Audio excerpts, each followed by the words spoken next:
Hello everybody, Flashrabbit here, and today we're going to learn how to build this easy starter house for your survival world. You don't need many materials to build this house. You could build this house in the first couple of days. So let's get right to it. Okay, so if you're going to follow my lead and use the blocks that I've used in the build, you're going to need the following blocks. You're going to need a spruce door, stone brick slab, spruce trapdoor, clay flower pot, spruce fence post, spruce stairs, spruce planks, oak logs, cobblestone stairs, cobblestone block, stone brick block. And these items are just for decoration, so these are completely optional. An oak fence post, andesite stairs, coarse dirt, gravel. These are jungle leaves, but any leaves will do. A lantern, but a torch will do just as well. And oak slabs. Now, as I say, these items here are just for decoration, so they're completely optional. These items are interchangeable as well. You can use whatever you want, whatever comes easiest to you in your world. It's entirely up to you. It's your build and your world, after all. Okay, so it's fair to say that the orange and yellow wool isn't necessary. That's just there to show you the area that you need to build this little house. So first of all, we're going to come up 4 in each corner with our oak logs. 1, 2, 3, and 4. Same in this corner, 1, 2, 3, and 4. And finally, 1, 2, 3, and 4. Okay, so now we've got the posts. We need to join up these posts like so. And we'll leave that there because we need that anyway. It's not a misplaced block, honestly. 2, 3, 4, and then that one makes 5. Okay, so we've now got the frame to our house, and what we're going to do, we're going to fill in between these posts with stone brick in my case, whichever block you choose in your case. We're going to leave this little gap here because this is going to be our door, our way in and out, and we'll just fill out the rest of this between the posts. So we're going to leave the middle block there because that's going to become a window.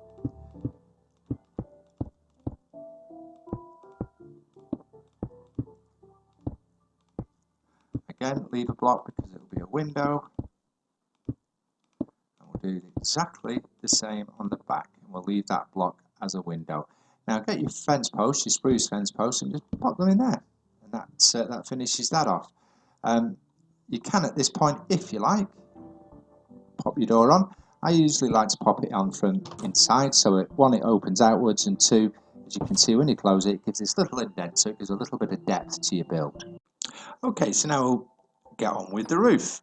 So what we're going to do, we're going to get our cobblestone stairs, and we're going to come along the side of the building like this, and we're going to overhang 1 on each end. And that just gives the roof a little bit of depth when it's finished. Same on the other side. We come along with our cobblestone stairs, and we overhang 1 on each end, like that. Now on the back of these overhung stairs, we just pop an upside down stair, and what that does, that gives us a surface to place our next block, but it also smooths out the line inside of the gable end.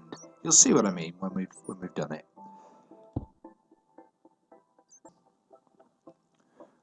Okay, just like that. And then on the back of each of those, we pop another upside down stair, like that. Now we get our cobblestone blocks, and we place a cobblestone block on each of those upside down stairs and on the face of each of those cobblestone blocks, just like that. Then we get our stairs again, and we pop a stair on top of that cobblestone block, like this.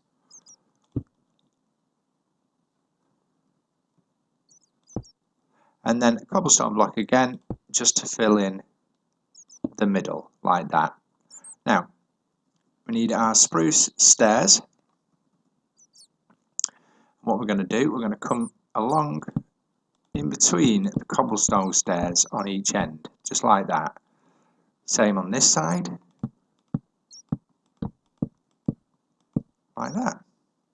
And then we need our no, we don't need cobblestone flash, we need our spruce planks, because now we're going to fill in spruce planks all the way along in between the cobblestone blocks on the end. Oops, not there, there, there, there, there, there, and there. Okay, get our spruce stairs again, and we're going to fill in between these stairs at the top, not like that.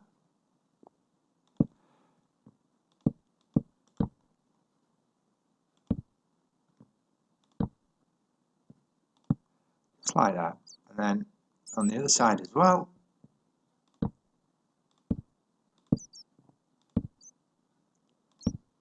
Like that, we'll just finish it off.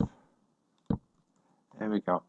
Now, what I've done in my build, I've just put some stone brick slabs along the top just to close off this gap. But you can use, again, you can use anything. If you want to use plank slabs, it's entirely up to you. So now we've pretty much got our house complete. Now we need to concentrate on the inside. So we come inside and we put some spruce blocks just like that. I'm going to leave that middle one because that's going to become the window to the upper floor, like that. Get your spruce fence posts again and just pop them in the holes. And then, oh, we've got some bats, hello. And that's that done. Now what you can do, just to make this gap a little smaller, is come along, sorry, not smaller, just a little more filled in.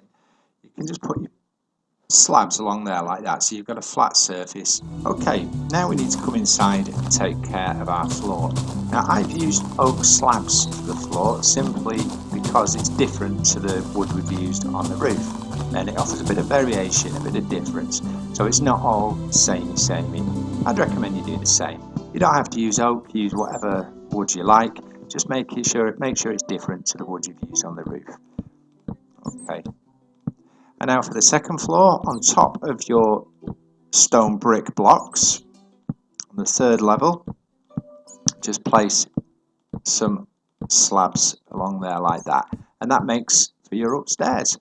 Now leave the end row because you're going to put some stairs in here and you don't want to be banging your head on your way to bed. Well, that rhymes. So we'll place one stair there, we'll place an upside down stair and another right the way around stair, another upside down stair, and then on top of that we can just pop a slab and we're upstairs. And that's it, that's your house pretty much done. You could, if you wanted to, leave it just like that. It's perfectly functional, it'll do everything that you need, it'll keep you safe at night, you can pop your bed down and away you go. But we want to make it look a little bit snazzy like we've done here. So we've got just a little bit of decoration on the front. We've got some oak fence posts running up the sides, and at the back here we've got a little chimney breast. I didn't put these in the list of items that you need. I completely forgot, to be honest with you, but you need some stone brick stairs just to trim off your chimney breast like this. And then up here you want to come straight up with stone brick blocks. Again, we're covering up a window, but it's not the end of the world. We'll just come up two there and pop a clay flower pot on top. Now, you don't have to use a clay flower pot even. You could just use a wall block. I'll show you what that looks like. This is andesite, but you can, again, you can use any wall that you like. You could just do it like that, and it looks just as good, I think. But I wanted to use a flower pot, so I've done that. Now, coming back down, you just need to pop a couple of stairs on top of those stone brick blocks, like that, and that's your chimney breast done. Then we need to come inside. In fact, we'll do it from this side, because here you need to place a stair, and you won't be able to do it from inside. So perhaps you should have done that right at the start, but I've unorganised, so I didn't, I'm sorry. Right, so we put two stairs just there and there. And then we can come inside and do our chimney breast. Oh, Flash, you need to sort yourself out, buddy. Right, so up like that, and like that. And that's your fireplace. Now, you don't have to do this is completely optional. But if you do want to put a fire in here, you're going to have to make sure that all the blocks around it are non-flammable. So, blocks either side that are non-flammable, blocks in front that are non-flammable. So you want to dig down, go in 2 from the front of your fireplace, like that, dig down 2 blocks so that your fire is down there in that little ditch. Pop some netherrack in there and light it with the flint and steel, and that fire will burn forever. So now surround the front of your fire with stone. That should burn nice and safely without setting fire to your house and keep you warm on those cold nights. So now let's go outside and decorate the front of our house. We're going to go over and get some oak fence posts, and we're just going to put those up the side of the building here, just on the face of those stone brick blocks. Now we don't need to do it at the back because we've got the chimney breast, and I've missed a stair out there. There we go. And then we'll get our spruce trapdoors, like that, and we can put a spruce trapdoor either side of our window there, and also on the bottom of our oak logs to create a little bit of a shelf, and we can do that either side of here as well, just to add a little bit of texture and depth. Now to decorate the front of the house, now this is completely optional, of course, it's not necessary at all. You can just randomly put different blocks to make a path like this. Oops. Okay, like that. And then get some coarse dirt as well, and we'll just randomly pop that in. There's no rhyme or reason to this, just do whatever you think looks good. Like that. And there you've got a lovely little path. Now just take out some of these as well, make them into path blocks so it looks, again, a little bit of variation as you walk down your path. As I say, no rhyme or reason, you just do whatever you think looks good. And if you get yourself some fence posts and just pop them down like this,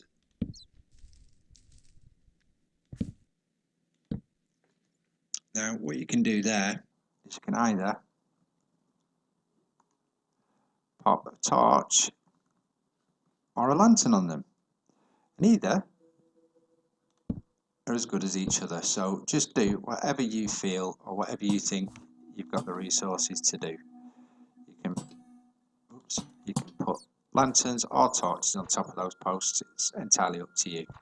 Now what I did in the build over the way is I put some andesite walls just there like that, and I hung lanterns off them there. If you haven't got andesite walls or you haven't got lanterns, just pop a torch on the side of the building like that. Just as good, does the same job.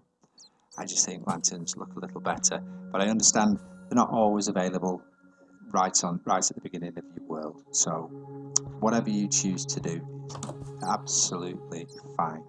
Now I've hung a lantern from the middle of the underside of the roof just to create a little bit of light in here.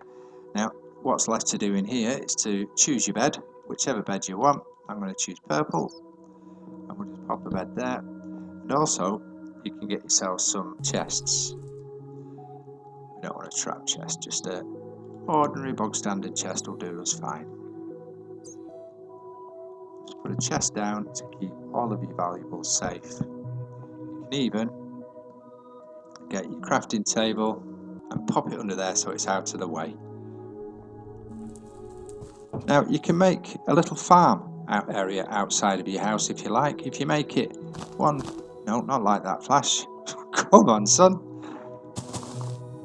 1, 2, 3, 4, 5. 1, 2, 3, 4, 5. And then bring it round, match it up like this. Now if you make it 5 by 5, you've got a central block there to put your bucket in, because you need water if you're going to have a farm, because the area needs to be hydrated, it needs to be fed water in order to grow and stay as farmland. So that'll give you a nice little patch of farmland. I also did one on this side as well. 1, 2, 3, 4, 5. Just bring that around the same way. and pop out a block in the middle, put a lantern in it. No, put a bucket of water in it like that, and that'll keep your farmland hydrated, just like that. So now we've got 2 little farms and a lovely little house to live in for our first few days or months, however long you want to live there, but it will provide you with a lovely little building, a lovely little house to start your world. I hope you've enjoyed this episode. If you have, please press the like button, it helps the channel out loads. And if you've really liked it and got some value from it, please consider subscribing so you don't miss any of my videos in the future. I'd love to see you again in the next episode. Until then, thanks for watching. Bye!